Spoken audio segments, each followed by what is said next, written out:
Hello, I'm Antonio Neves, and this is 3-Minute Ad Age, your daily video news show.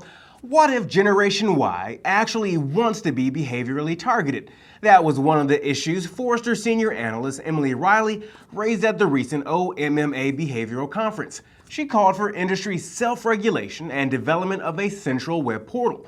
It would enable consumers to opt in or out of behavioral targeting across the web.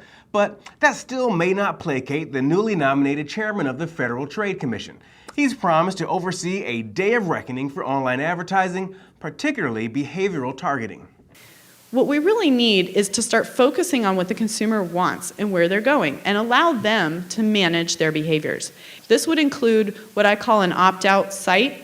Hey, you know what, if you don't want to be tracked, fine. Go to this website, just say, I don't want you to track me based on my health care information or my financial information, but it's okay for my retail information. So that's part one. That would make the FTC happy, and I think it would probably make consumers a lot calmer. But part two of that website has more to do with what they do want. Imagine Gen Y knowing that there's a place that they can go online to manage all their wants. To say to somebody, you know what, I'm actually in the market for a car. Send me your best offer. Compete for me. And not only that, but use my search behavior, use my behavior on my Facebook page to give me a more relevant offer than if you didn't use those behaviors. Why can't this happen? Gen Y is going to expect us to know everything about them. For God's sakes, they post themselves doing things illegal on their Facebook page and then they go look for a job and they don't think it's a big deal.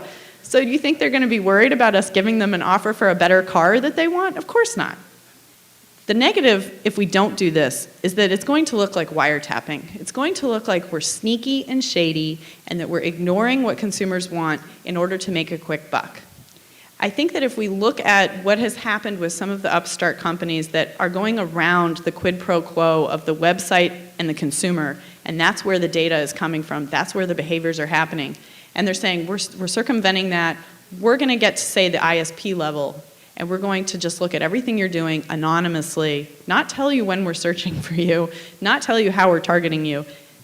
That's not going to sit well with a consumer, and I think it goes against what's so valuable about the behaviors, is that you have a relationship with that website. You have a relationship as a buyer, as a consumer, that you want them to know you. You don't want it to be impersonal. If you're Generation Y in particular, you really expect a more personalized relationship with a site.